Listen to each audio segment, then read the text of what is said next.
এজন্য মনের রোগ দূর করতে হবে। মনের রোগ দূর, 1 নম্বর রোগ হইল অহংকার। 1 নম্বর রোগ কি? অহংকার। অহংকার পতনের মূল। অহংকার পতনের মূল। সবচেয়ে বড় অহংকারী পৃথিবীর মধ্যে ছিল ফেরাউন। সবচেয়ে বড় অহংকারী কে ছিল? কি বলছে? আনা রাব্বুকুমুল আ'লা, আমি হইলাম সবচেয়ে বড় খোদা, আমি হইলাম সবচেয়ে বড় খোদা। আল্লাহ এমন পতন ঘটাইছে, ফেরাউন যখন নীল নদের মধ্যে পড়ে তখন বলছে আমান্না বিমূসা ওয়া হারুন। হাত উঠে বলছে আমান্না বিমূসা ওয়া হারুন, হে মূসা হারুন, রব্বিকুম, তোমাদের রবের উপর আমি ঈমান আনলাম। আল্লাহ তাআলা বলেন মূসা এখন আর ঈমান গ্রহণ হবে না, কাদা নিয়ে ওর মুখের মধ্যে মাইরা দাও, আর ওর ঈমান আমার কাছে গ্রহণযোগ্য না। অহংকার পতনের মূল। এই অহংকার মানুষকে, এই অহংকার শুরু করা হলো শয়তান। অহংকার শুরু করে কে? অহংকার যতদিন থাকবে, আল্লাহর রাসূল বলে মান কানা ফি কলবিহি যাররাতাম মিনাল কিবার লা ইয়াদখুলুল জান্নাহ। আমার উম্মতের মধ্যে কারো অন্তরে যদি যারা পরিমাণ কোন অহংকার থাকে, বড়ত্ব থাকে, সে জান্নাতে প্রবেশ করবে না। কোথাও অহংকার? অহংকারী হলো আল্লাহ। আল কিবরিয়াউ রিদাই, আল্লাহ বলে আল কিবরিয়াউ রিদাই, অহংকারের চাদর হলো আমার। যে অহংকারের চাদর নিয়ে টানাটানি করবা সে ধ্বংস হয়ে যাবে। এজন্য অহংকার করা যাবে না। অহংকার হইল পতনের মূল।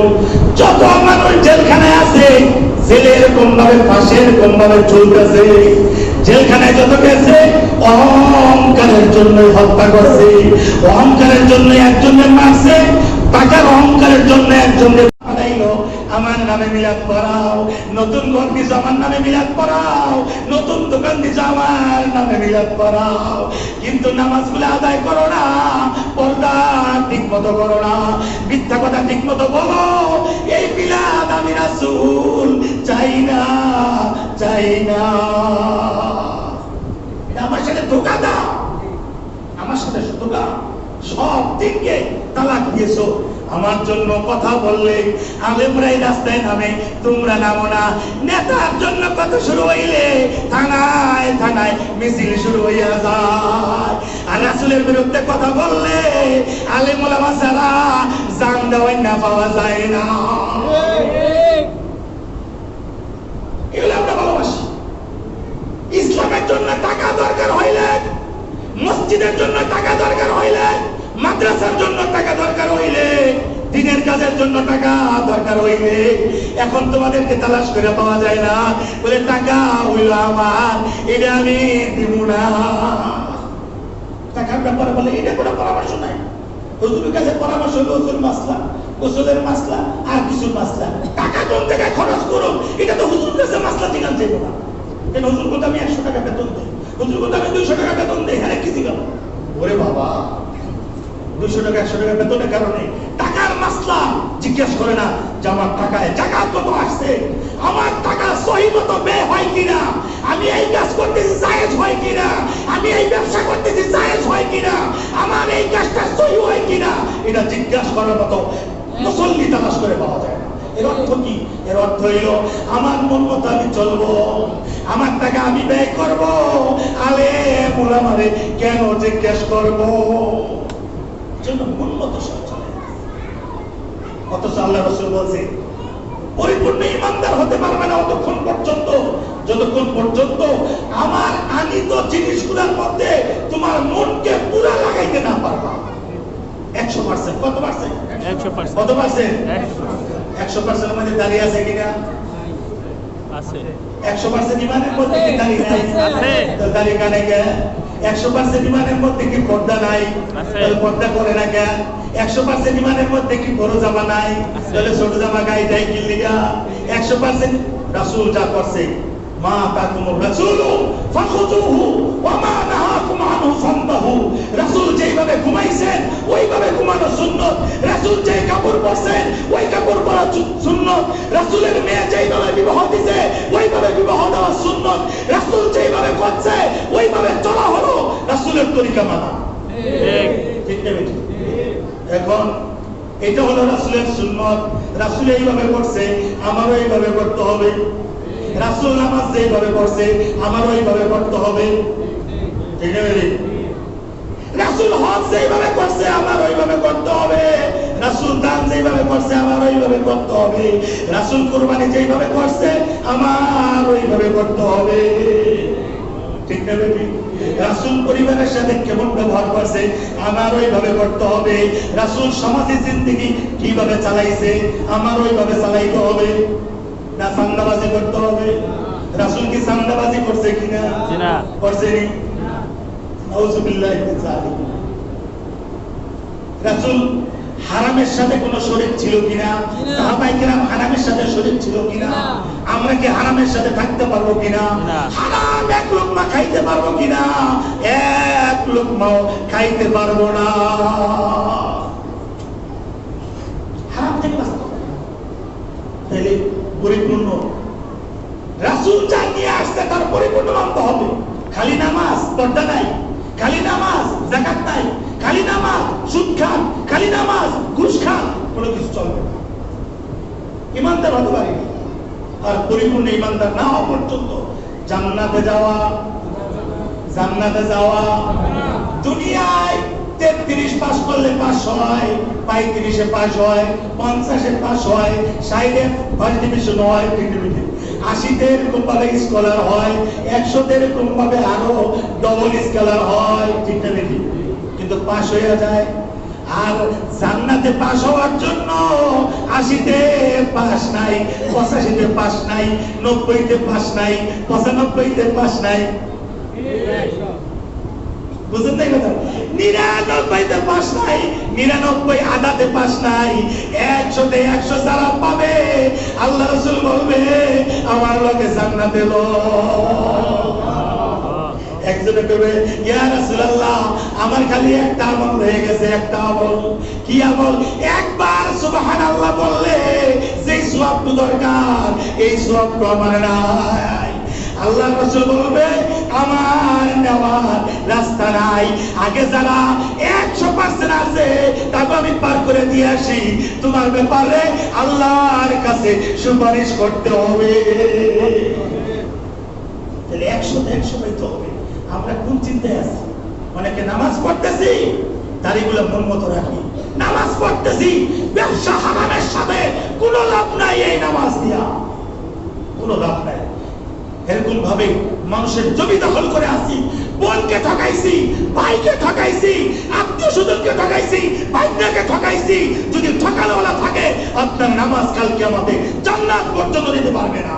বউকে ঠকাইছি, শ্বশুরকে ঠকাইছি, শাশুড়িকে ঠকাইছি, আল্লাহর রাসূল বলে এই ধোঁকাবাজ আমার সাথে জান্নাতে যেতে পারবে না। সরকার দূর হয়ে যাও, দূর হয়ে যাও। ঠকানো এই হলো মুসলমানদের কাজ। এইভাবে আমরা চলতেছি। আজকে গরম চলা যায় না, সেটা কথা বলা যায় না। হারাম খাও না হালাল খাও, কি খাও এটা আগে চিন্তা করতে হবে দোস্ত। এই জন্য আল্লাহ রাসূল যা নিয়ে আসছে তার জন্য আমরা পরিপূর্ণভাবে আমল করি। আমি তার সব বলতে পারলাম না। বাথরুমে যাওয়াটা কার তরিকায়, মসজিদে প্রবেশ করা কার তরিকায়, বিয়ে শাদী কার তরিকায়। ফাতেমার জন্য কান্নাকারি, বিয়া শাদী হবে ইহুদির তরিকায়। ফাতেমার জন্য কান্নাকারি, হাসান হোসেনের জন্য কান্নাকারি, বিয়া শাদী হয় নাসারাদের তরিকায়। হাসান হোসেনের জন্য কান্নাকারি, বিয়া শাদী হয় হিন্দুদের তরিকায়। এটা কি মহব্বত? এটা হলো মুখে ভালোবাসা, অন্তরে অনিষ্টতা, অন্তরে তোমার আমেরিকান নীতি, অন্তরে তোমার হিন্দুদের নীতি, অন্তরে তোমার ইহুদিদের নীতি, অন্তরে তোমার মীর জাফরের নীতি, আর মুখে তুমি বলো আল্লাহ আল্লাহ। তোমার এই আল্লাহ আসমানে উঠবে না। ঠিক না? ঠিক। এর জন্য দোস্ত অন্তরে ঠিক করতে হবে। অন্তর ঠিক করার জন্য বহু বড় হাসপাতালে যাইতে হবে না, অন্তর ঠিক করার জন্য মাদ্রাসা যাইতে হবে না। অন্তর এই জায়গায় ঠিক করা যাবে। লা ইলাহা ইল্লা ইল্লাল্লাহ লা ইলাহা ইল্লাল্লাহ লা ইলাহা ইল্লাল্লাহ মুহাম্মাদুর রাসূলুল্লাহ। চলো অন্তর ঠিক করতে হবে। এই অন্তর ঠিক করা, এই অন্তরকে তিন ভাগে ভাগ করা হয়। কয় ভাগে ভাগ? কয় ভাগে? একটা হলো নফসে আম্মারা, একটা হলো নফসে আম্মারা, বলেন নফসে আম্মারা, আরেকটা হলো নফসে লাওয়ামা, নফসে লাওয়ামা, আরেকটা হলো নফসে মুতমাইন্না। কইতে পারে না, কোরআনের শব্দ কইতে পারে না, বলতেও পারে না, আরবি বলতেও পারে না। একটা হলো নফসে আম্মারা, আম্মারা এরা বলেন এরকম আমরা তো বয়ান বুঝি না, আমরা আইছি পরে, আপনারা আগে থেকে কি বয়ান আমরা তো জানি না। বলেন নফসে আম্মারা, নফসে লাওয়ামা, নফসে মুতমাইন্না। আমি যে আয়াত পড়ছি, ইয়া আইয়াতুহান নাফসুল মুতমাইন্না ইরজিই ইলা রাব্বিকি রাদিয়াতাম মারদিয়া। নফসে আম্মারা হলো গুনার কথা কয়, নফসে আম্মারা সুদ খাইতে কয়, নফসে আম্মারা ঘুষ খাইতে কয়, নফসে আম্মারা গাঁজা খাইতে কয়, নফসে আম্মারা যাকাত দিতে না কয়, নফসে আম্মারা নামাজ পড়তে না কয়। মনে চায় নামাজ পড়তে? মন চায়, ঠিক না বেটি? এই নফস আম্মারা ঠিক করতে হবে। নফস আম্মারা কি করতে হবে? এরা বলতো এই নফস সাবধান, আমি রাসূলের উম্মত, আমার এখন মসজিদে যাইতে হইব। বলে আমার এখন কি যাইতে হইব? অনেকে আমার কাছে দোয়া চায়, হুজুর দোয়া করেন মসজিদে যাইতে পারি। আমি দোয়া না করলে তো যাইতে পারবো না, সব তো আল্লাহ করে। কি বুঝা বুঝতে এসে একজন আমি বরিশালে তাবলীগে গেছি, কয় হুজুর শয়তান আর কি বুঝেন নাই, আমার কয় হুজুর আমার তো আল্লাহ মসজিদে নেয় না, আমরা তো আপনি খাড়ায় থাকি। তাই আমি তোকে টান দিছি, তাই টান দিছি ওর মসজিদে নাইবো না, আমি আপনার মিশাল করে কমি নাই কেনা কমি তো আপনি যান আল্লাহ দেখলে আল্লাহ তুমি টানতেছে আমার দিয়ে, তা আপনি দিয়ে যান কেন? আল্লাহ রে হুজুরে বুঝে গেছে, আমি চাই না, সত্যি আমি চাই, সত্যি আমি চাই না। এখান দিয়ে আসি অনেক সময় লুডু খেলে দোকানগুলা, দোকানগুলা এই মসজিদের পাশে দোকানদারি করলে কত আদব থাকতে হয়, অথচ এখানে লুডু খেলতেছে জোয়ান ছেলে বসে বসে এখানে আড্ডা দেয়, লুডু খেলে বসে থাকে। একটু সব পাওয়া উচিত যে না, যদি হিন্দুদের ছেলে হয় আমি তাদেরকে বলবো না, মুসলমানের ছেলেরা হলে এভাবে এখানে বসে থাকতে পারে না। আসতেছে সিগারেট খাইতেছে এখানে বসে বসে, মসজিদের পাশে দোকানে সিগারেটের আড্ডা। এই জন্য নফসে আম্মারা, নফসে লাওয়ামা, নফসে আম্মারাকে তাইনা ঘোড়ার লেগাম লাগাইতে হইব, লাগায় কইতে হইব আরে আমি তো এই দুনিয়ায় বেশি দিন থাকবো না, আমার মসজিদে যাইতে হবে, ধরে ধরে মসজিদে আনতে হবে, অভ্যাস করতে হবে। নামাজ ভালো লাগবে না, হুজুরের কথা ভালো লাগবে না, মনকে বসাই দেবো, দেখি একটু মনটা বুঝে আসে কিনা, মনটা এরকম ভাবে লাগানো যায় কিনা। এই কিছুদিন লাগাইতে দেখবেন এই মনটা তৈরি হয়ে যায়। এখন মসজিদ একটু ভালো লাগে, এখন নামাজটা একটু ভালো লাগে, বুঝেন নাই? এখন আবার হুজুরের চেক দেয়, বুঝেন না?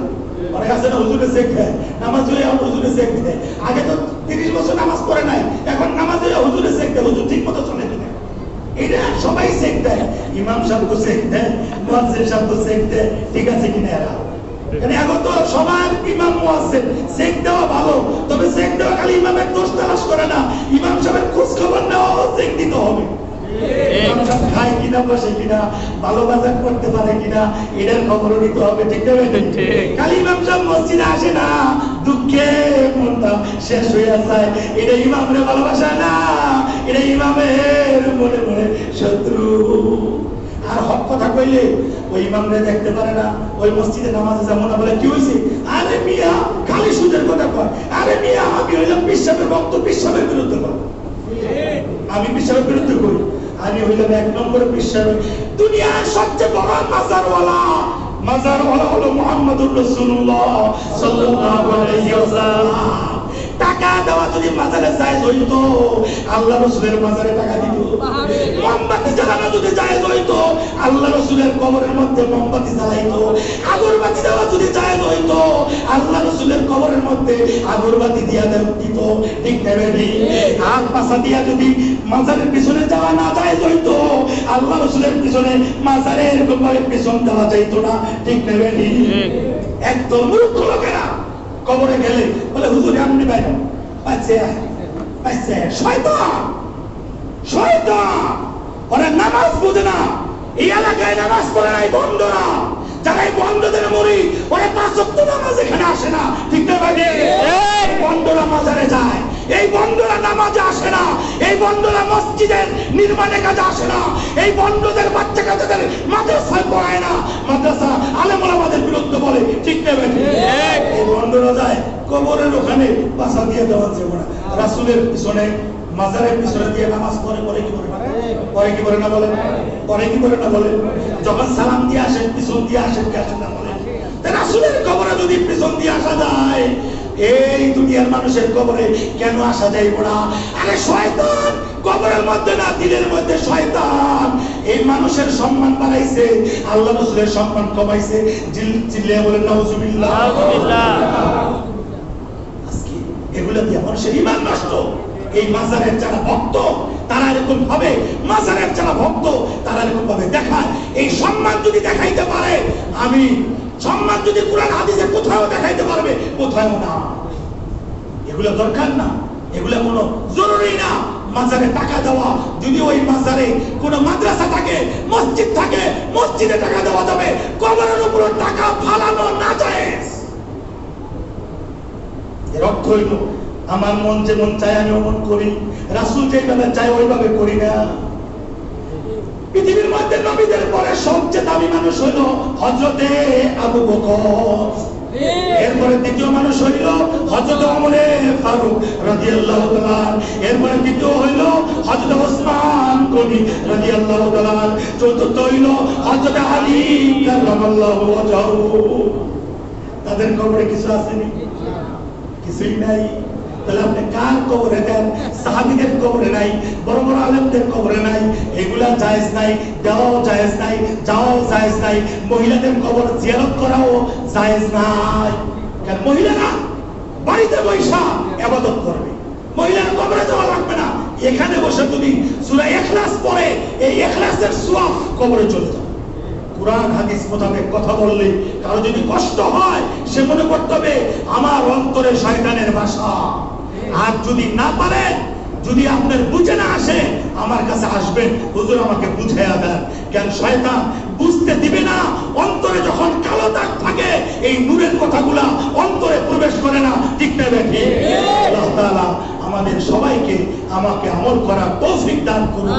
এই নফসে আম্মারা লাওয়ামা আর মুতমাইন্না সম্পর্কে আবার বয়ান করব। আগামী সপ্তাহে মুহররম সম্পর্কে বয়ান